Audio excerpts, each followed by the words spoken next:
Merci Monsieur le Président, Monsieur le Ministre, mes chers collègues.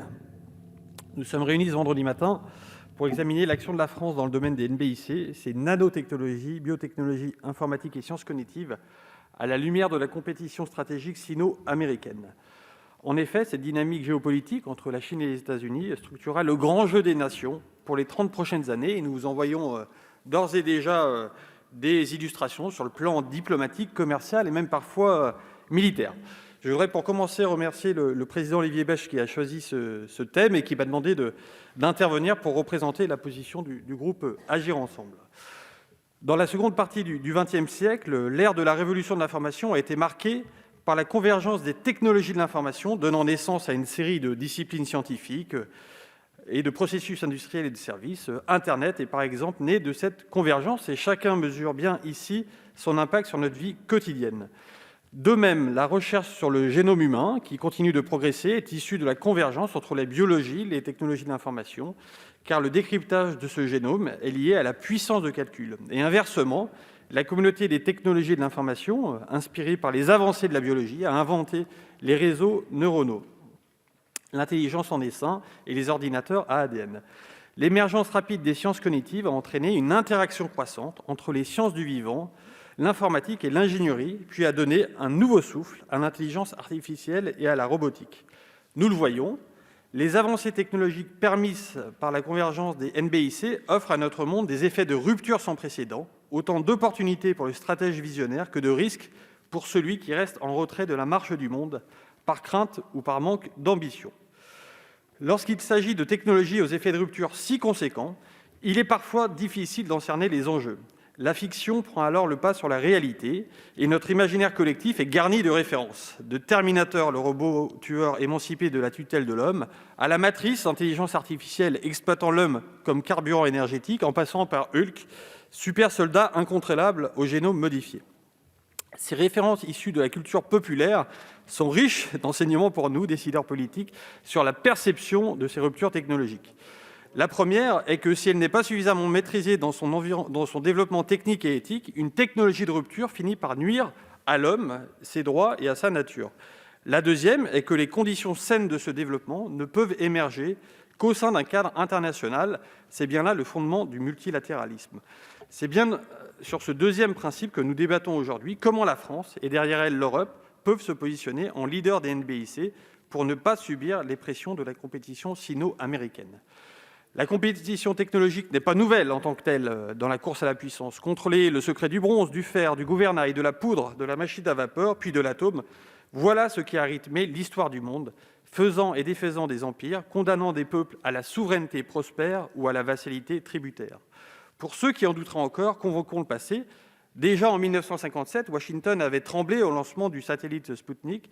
Face à ce Pearl Harbor technologique, les États-Unis s'étaient lancés dans une course à l'espace. Nombre d'Américains n'en saisirent pas les enjeux stratégiques à l'époque, mais tous profitèrent des retombées scientifiques et technologiques. GPS, télévision, téléphonie satellitaire, informatique ou d'autres encore. Au-delà du saut technologique de chacune de ces sciences, c'est bien la convergence de ces quatre, nanotechnologie, biotechnologie, informatique et sciences cognitives, qui offre des possibilités sans précédent et pose des questions nouvelles.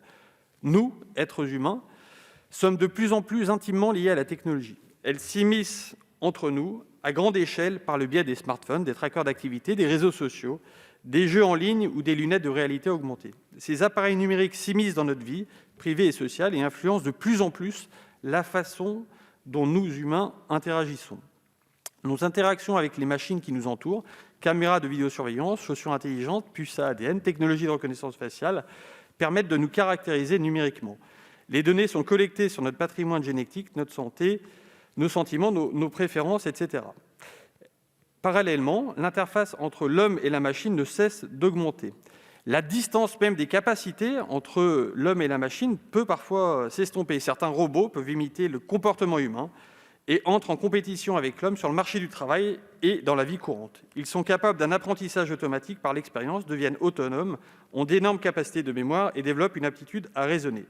De nouvelles machines dotées d'intelligence artificielle seront utilisées dans les systèmes experts, dans les systèmes de commandement militaire, dans l'aide au diagnostic et aux décisions, dans la gestion financière, dans la reconnaissance de forme et de la parole. Et certaines machines pourront exprimer des émotions artificielles et seront capables de résoudre des problèmes complexes. Les avancées duales, permises par certaines technologies, étendent également la confrontation économique à de nouveaux espaces de compétition: numérique, robotisation, intelligence artificielle, télécom à très haut débit. Face à ces avancées, les États européens avancent parfois en ordre dispersé, avec des budgets cumulés en recherche et développement souvent sous-dimensionnés, notamment par rapport aux efforts chinois ou américains. Ces insuffisances sont de nature à priver l'Europe de son avance résiduelle et de son influence dans ces domaines. Le risque d'un déclassement irrémédiable, voire d'un effacement du continent européen dans les affaires du monde, ne peut plus être aujourd'hui écarté. Et les résultats, par exemple, de la course aux vaccins sont déjà une première alerte. D'autres continents ont été plus ambitieux et plus forts que nous à ce sujet. À l'inverse, les ambitions de la République populaire de Chine sont immenses. Là encore, la pandémie de la Covid-19 aura permis de révéler une partie des ambitions stratégiques et des modes d'action du régime chinois.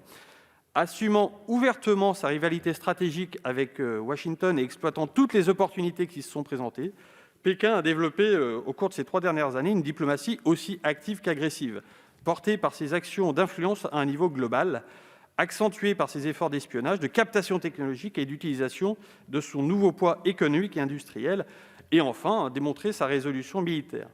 Pékin entend peser plus directement sur les enjeux mondiaux et faire valoir ses aspirations stratégiques. La Chine est ainsi devenue un rival systémique pour l'Union européenne, tout en demeurant un compétiteur économique et parfois un partenaire diplomatique de premier plan, notamment sur la question climatique. Profitant de la pandémie, au travers de sa diplomatie sanitaire, elle a mis en avant ses entreprises et ses produits. L'ambition chinoise pour l'industrie pharmaceutique s'inscrit dans le cadre du plan Made in China 2025, qui fait des biotechnologies une des 10 technologies prioritaires.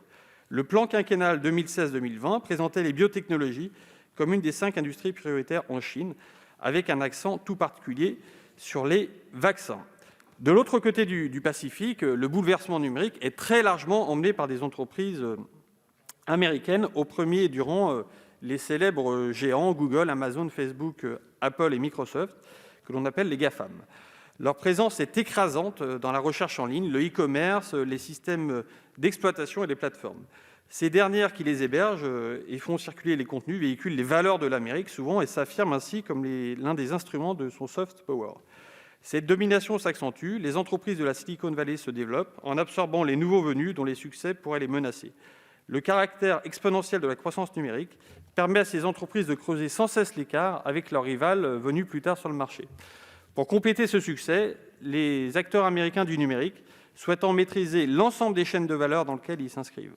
Cette démarche est comparable à la stratégie du collier de perles mise en œuvre par la Chine pour s'assurer, par l'acquisition de ports le long des routes maritimes, le contrôle des approvisionnements en hydrocarbures. En amont de la chaîne de valeur, les entreprises américaines ont su procéder aux investissements physiques nécessaires. Google, par exemple, possède près de 900 000 serveurs et travaille avec des ordinateurs quantiques en collaboration avec la NASA. Pour maîtriser la façon globale leurs services, les géants du numérique investissent aussi dorénavant dans des réseaux Internet privés qui combinent sécurité et performance. Grâce à cette logique, les acteurs américains maîtrisent toute une chaîne de valeur et sont également en mesure de nuire à leurs concurrents ou de créer une insécurité chez ces derniers.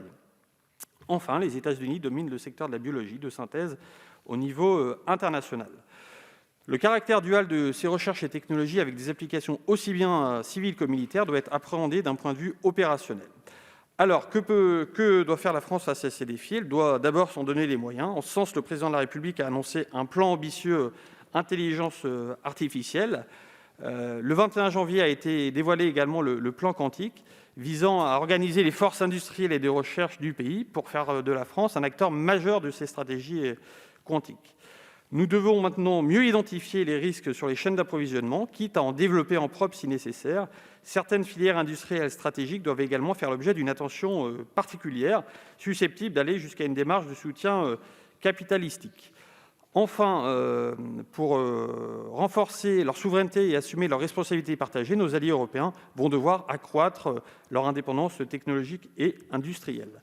Voilà, mes chers collègues, la maîtrise de ces NBIC n'est pas une option ni pour la France ni pour l'Europe, car cette maîtrise conditionne notre souveraineté, c'est-à-dire notre capacité de décider par nous-mêmes et pour nous-mêmes des grands choix pour la France et pour l'Europe, pour l'ensemble de nos politiques publiques, y compris en termes de lutte contre le dérèglement climatique. Puisse ce débat contribuer modestement à la prise de conscience de chacun d'entre nous, afin que nous construisions ensemble un monde meilleur pour nos enfants. Je vous remercie.